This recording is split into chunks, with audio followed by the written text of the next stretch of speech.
About 2.5 weeks ago, I was picking my daughter up from something, and I looked down on the at the ground and I saw that there were some bulbs that were starting to bloom, and they were just about this much out of the ground.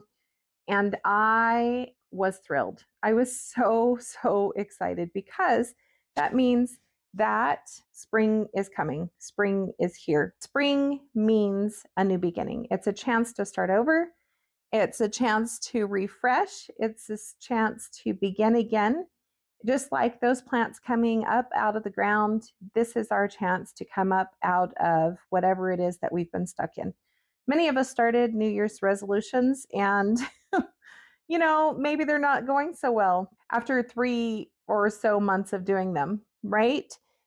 Maybe we just need to press the refresh button, the restart button, and start all over again. We don't have to wait a full year to another new year to start again. Spring is a great time for us to remember that it's time for us to get unstuck. And that's what I'm talking about today, is getting unstuck. Now, what do I mean by stuck? I mean doing the same thing over and over and over again, even though it's getting us results that we don't want. Like doing something that we know that the outcome, or not doing something that we know that the outcome is not going to benefit us, is not going to make us happier, and it may be actually causing quite a bit of damage. So, to illustrate this point, I want to talk about this little instance that happened in our family. A couple of my nieces had taken their little ones and my kids and some older nephews and nieces over to a little creek that was nearby. And on that little creek, they're happily, playing in the water and enjoying themselves. But one of my nephews, who was, I don't know, about 14 at the time, old enough to know better, when I tell you the rest of this story, he found a wasp nest.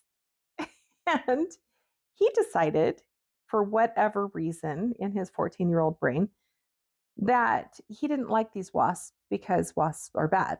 And so, to show his frustration with wasps, he took a stick that he had in his hand and he poked it into the wasp nest and said something like, "Ah, you stupid wasp," right? Well, okay. We know what happens when we poke a wasp nest. Okay, you know what's going to happen. And it did happen. Of course, it happened. So, what happened was, I'm sitting at the campsite with my sister, my two sisters, their husbands. We're talking, we're enjoying ourselves. And here comes running from the creek, which was not too far away, but who comes running was one kid after another, running and screaming and flailing about, right? Because they are being attacked by wasps. The first one to hit the camp, of course, was the offender in the first place, the one who poked the wasp nest. And he comes and he's flailing about like a crazy person. Well, his parents didn't even react because they know their son is a little bit, he's 14 and he's a little bit crazy. I don't know. So they didn't even say anything. I look up and I'm looking at this kid like, what? What are you doing? And suddenly realize, because I see a wasp come out of his shirt, that he's being attacked, right? So I scream, he's got wasps and cover the baby. So I grab a blanket or something and I'm covering the baby that I was holding in my arms. My brother in law gets up and he runs over to my nephew and he starts beating him like, to try to get these wasps off of him. It's absolute insanity, right? And so he's like hitting him with, I don't know what he had, whatever he had, a towel or something in his hand, that he's like trying to swat these wasps off. This is going on over here. Meanwhile, here comes trickling in the other parts of the group, and they're running and screaming and they're flailing about. And I'm over here. My nephew is being, swatted by his dad, trying to get these wasps off of him. And over here, my niece starts swatting on her husband, trying to get the wasp off of him. And it's just mayhem. It's absolute mayhem. Well, the result of it was clearly several stings, right? My nephew, who had started the whole mess in the first place, had, I want to say at least 7 stings on his body because they had gotten in the shirt. And we know wasps don't stop stinging, right? And my daughter, only one of my kids got stung, and she had two stings on her leg. Okay, why did I tell that story? Well, aside from the fact that it's hilarious, is because it's just so obvious not to poke a wasp nest. But isn't that what we do every single day? When we engage in behaviors that we know are destructive to us. So for me, this is eating sugar, right? For me, this is going to the kitchen and baking because I'm stressed out. And to alleviate that stress or that anxiety or that loneliness or that fear or whatever is going on with me emotionally, I go to the kitchen and I start baking. And that gives me relief, temporary relief, right? But I know the outcome. I know the outcome. I know that when I do that, I'm going to feel bad about myself later. When I do that, I'm going to suffer the consequences of not sticking to, when I'm trying to lose weight. I have a torn meniscus in my leg and I need a knee surgery. And I can't have that knee surgery because I'm so overweight. And baking and going to the kitchen for comfort does not help me with that. That does not help me lose weight, right? So, why, when I get stressed out, when I get upset, when things are going hard, why is my first impulse to not only go to the kitchen and bake something and start eating, but I do it time and time again, poking the wasp nest every single time. There's a million other things that we do. I mean, we all have our pet things that we do that we use as ways to relieve stress or ways to avoid or whatever it is that we're doing, we're engaging in behaviors that we know don't serve us. And in fact, they hurt us. Wasp nest. We poke the wasp nest. So, the first thing that we have to do if we're going to get unstuck is that we have to identify those things that are damaging our lives, the things that are keeping us stuck, and we need to start addressing them, right? We need to be real about the things that are keeping us stuck. There are a few different things that cause us to turn to these behaviors. One of them is habit. We're just in the habit of doing it. It's what we've always done. It's what we're used to. We actually get something out of it. Like when I eat sugar, I get a little buzz. I get the comfort of, whatever that does for me emotionally. It hits a happy button for me. So my habit is established. If I sit down to watch TV or a movie, my habit is to want to stuff something in my face. I want popcorn. I want a snack. That habit is ingrained. It's a part of how I do things. Anytime I think of this, I always think of this little story that somebody told me years and years ago. It goes like this. This lady is like making a roast. And so she gets her pan out and she gets her roast and she cuts off this end part and she puts the roast in, seasons it, gets it going. And then she's thinking, she's like, why do I always cut the end part of my roast off? Like, I do that because that's how my mom did it. So she calls her mom and she's like, hey, mom, I'm making a roast. And it occurred to me that every time I make a roast, I always cut this little end part off. And I was just kind of wondering, what's the purpose of that? Why do we do that? I don't really know. And her mom's like, well, I don't know why you do it, but the reason that I did it is because my pan wasn't big enough and I had to cut that part off and put it over on the other side of it. And so that is just an example of sometimes we have routines, sometimes we have habits, sometimes we do things because that's what we were taught to do. And we have built a habit around that thing. And we haven't really looked at why we do it in the first place. And we haven't looked at, is this habit serving me? Is this something that I really want to be a part of my life? So the first thing that I have to do if I want to get unstuck is I have to address those habits. And we've all been taught about like SMART goals and about things that we can do to make new things happen and make changes in our life. But I do want to address a couple of things that I have found that have been very, very helpful in helping me to break habits or start, well, breaking habits is not really what we want to do. We want to replace habits, right? Because just stopping something leaves a hole in our lives. And if we don't fill that hole with something else, then it's going to come right back. That habit is going to come right back because that hole has not been filled, right?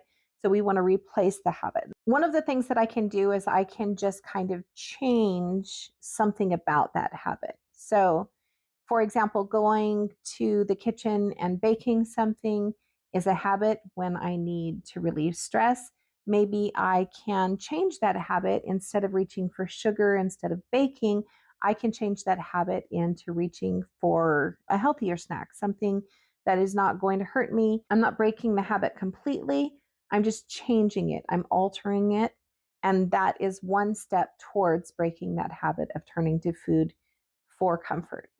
Another thing that I can do is replace it entirely. Like I can replace it with a different activity. So instead of turning to food altogether, I can pick up my crocheting. I can go on a walk. I can call a friend. I can replace that habit completely instead of turning to food. Another thing that I can do is I can work on my schedule. So, for example, I don't really have as hard of a time with eating if I go to bed on time. So going to bed on time helps me to not feel that hunger, not feel that urge when I want to go and grab something at night. So it helps me to kind of disconnect that pattern. No matter what I do to change, to get myself unstuck from this pattern of behavior, I really, really need to make sure that I'm celebrating my successes, that I'm not beating myself up when I make mistakes. I do have a little system for tracking goals, and I have these little beads in these jars. And what I do is I take a little bead, and every time I accomplish my goal, every time that I help myself with that habit, I give myself a little bead as a way to celebrate, as a way to encourage myself, as a way to motivate myself. And this is actually part of the business that I'm starting. It's called Refinements. They're little refinements jars. And once I like 30 days of beads in there, I make those beads into a little bracelet that I can wear to celebrate my success. And I will leave a link for that in the description so that you can grab those little jars and start tracking your habits and helping get more encouraged and celebrate your success with your habits also. I'd like to hear from you too. What are the ways that you have found that have helped you to stay motivated and stay on track and to celebrate your success when you are establishing a new habit, replacing a habit, or trying to work on a goal? Please go down to the comments and tell me, what are you doing to make that happen in your life? Another reason that we may be defaulting to behaviors or actions that don't serve us is sheer laziness. We just may be lazy. It may be too much effort for us to make that change. It just might be something that is hard for us to do.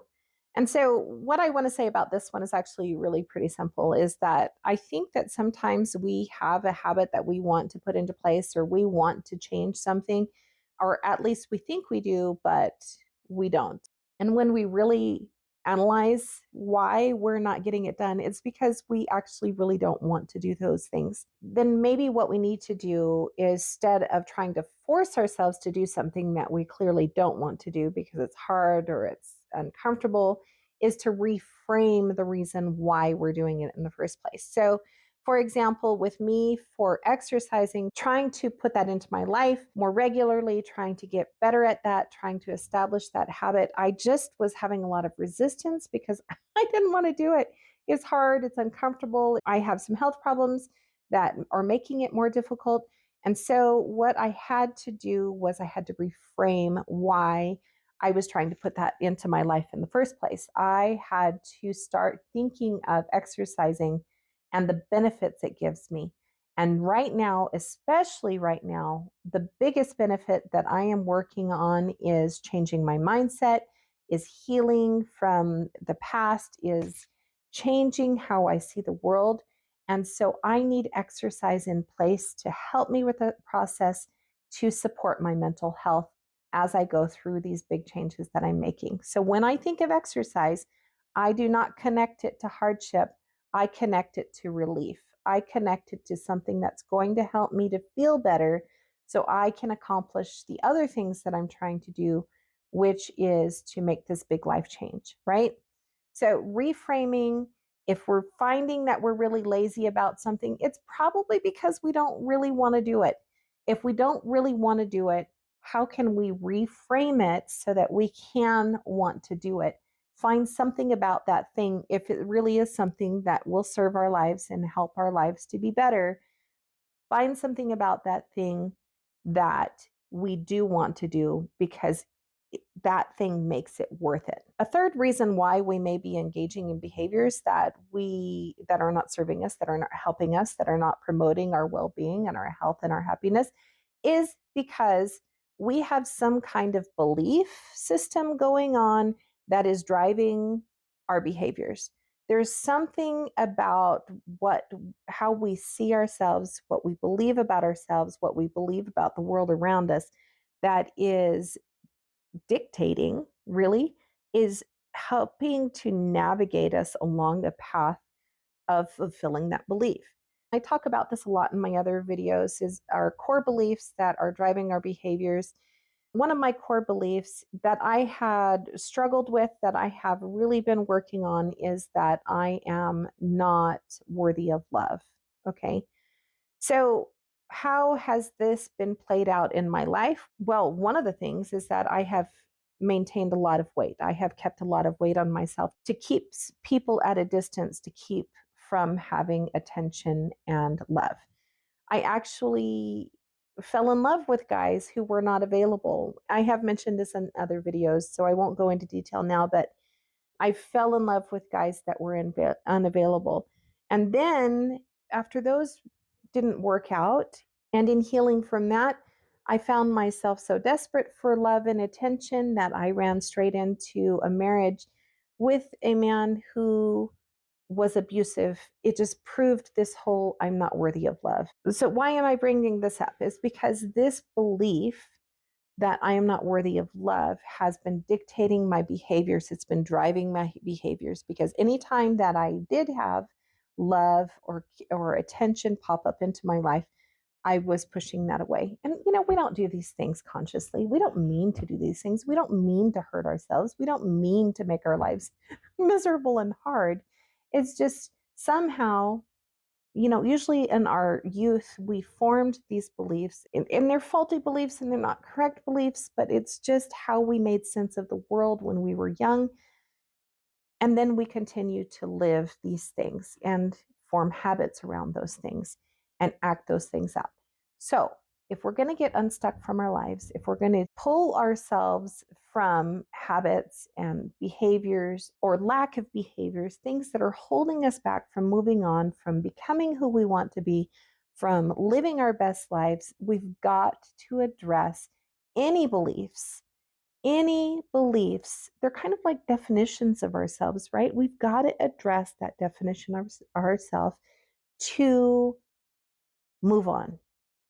And this is the other thing, like I talked about with habits, you don't just take a habit away, you have to replace it. And it's the same thing with a belief. You can't just stop believing something, right? You have to go through a process of healing, of changing those beliefs into something that serves you. And again, I have videos that talk about this extensively. Very quickly, I want to mention, if you haven't seen those other videos, that for some of us, these beliefs run very deep because we experience trauma, maybe quite a bit of trauma in our youth, in our childhood, and those things have to be healed. So they have to be addressed, they have to be taken care of, they have to be healed so that we can detach ourselves from those beliefs and adopt new beliefs. We also can go through the process of leveling up and changing our beliefs too. That's another thing that I talk about in my videos.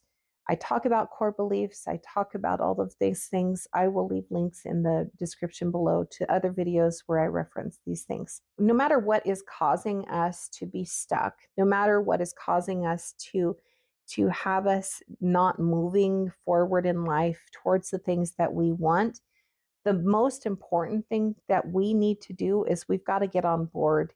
We've got to get on board. We've got to want it. And I mean, not just like kind of wishful thinking it and gee, that would be nice it, but I mean, really get on board. To illustrate what I mean about getting on board, I want to tell you a little story about when I was in Alaska. So, one summer when I was in my early 20s, I decided for whatever reason, like people had talked about it, different people kept bringing this thing up to me about going and working on a fish processing boat in Alaska and making, crazy money for the summer.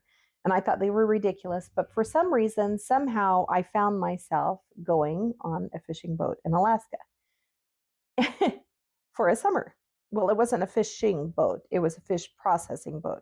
I wasn't out there trying to gather the fish, I was just gutting them and on this huge ship doing it. Anyway, we got on the ship, we put our stuff in, and then we went into the little town called Cold Bay, and we had some time to just explore. So I'm going back to the boat, I'm by myself, and I get to the bottom of the plank and I start going up the plank. Well, the plank starts bouncing, right? And it didn't really startle me or shock me, or I didn't think anything of it because I thought, it just seemed normal. I'm on a boat, so there's a rocking motion, right? Well, it occurs to me that finally in the middle somewhere that I'm bouncing kind of a lot. And so I actually focus on what's ahead of me. And ahead of me, they had stacked like some crates or some barrels or something. They had put the plank leaning on top of like two or three crates. And every time that I took a step forward, my pressure on that would bounce the plank on those crates. And this this was kind of a serious situation. And I don't know, sometimes when I'm in a situation that's kind of scary, I just kind of don't have a good reaction time. And it didn't occur to me, I don't remember it occurring to me, to stop and call for help. Because this was a very precarious situation. I'm not sure that I fully appreciated just how dangerous the situation was. Because if that plank fell off of the boat, I would go with it. And if I went with it, it would be into this icy cold water, which later we had a little video which showed us that what happens if you fall into this icy cold water is that you literally have like 3 or 4 strokes and you're dead because it's so cold, it just like freezes you to death. Now, whether it's true, that's how I remember it or not, I don't know if that's true, but that's how I remember it. Like dangerous. Plus, I'm not thrilled about the ocean and deep water and having a plank fall out from under me. Anyway, so I start walking slower so as to not make it bounce so much, right? So right as I'm about to take that last step to get onto the crates and get onto the ship, it falls. The plank falls. And the way that it fell, thank heavens, is it wedged me literally between the plank and the ship. So here I am in the middle, dangling between the plank and the ship. And that's when somebody on the ship, thank heavens, saw what was happening or figured out what was happening. I'm sure I screamed and came running to help me get out of that situation. So, what do I mean about getting on board? Why am I telling this story? Why am I telling this story? Is because here's the thing. When we're trying to make a change in our lives, when we're trying to do something, we can't be on the plank. We can't be on the plank because that's not on the boat. The ship of change that is going to take us to where we need to be is where we need to be, on the ship, not dangling in the middle of the plank of the ship, not on the plank, not on the dock, right? None of these places are going to get us to where we need to be, which is on that ship, moving forward, going towards the place that we want to be. The last thing that I want to talk about with getting unstuck is that I have to stop giving myself permission and making excuses. Because I have habits that are in place, because I have things that I have turned to for comfort and for all of the things I've talked about. When it comes to a moment of stress, when it comes to an emotion that I'm having a hard time coping with or dealing with or don't want to deal with, I turn to those things and I often find myself making excuses or giving myself permission. Well, just a couple of cookies wouldn't hurt. I'm not going to eat the whole thing. Or, maybe just today I'm not going to exercise because I'm really tired and I'll do it tomorrow. Like, I find that I am constantly making excuses and giving myself permission to do things that hurt me or to avoid things that would help me. And so that is part of getting on that boat. That's part of getting on that ship, is being 100% committed, getting on, leaving everything else behind and moving forward. So back to what I was talking about before, it's springtime. If you're watching this video and it's not springtime, it doesn't matter. Anytime that we want to make changes, anytime that we want to get unstuck from our lives, anytime that we want to feel better and move on with life, the time is now. The time is to get on the boat. The time is to start moving forward. Make those changes that I was talking about. Address the beliefs that are holding you back. Address the laziness and reframe it into something that is helpful for you. Address the habits by replacing them with new habits so that you can make this fresh start be something that lasts, be something that moves you forward and you don't look back. I hope that this video has been helpful. I hope it's helped you to remember some things that you probably already knew, things you've already thought about, and things you've already put into place, but helps you to get excited about getting unstuck again, getting moving forward in your life, and making changes that you really want to make. If you have not yet subscribed, please subscribe, stay connected with me so that we can go through this together and work on this together. Take care, and I will see you soon.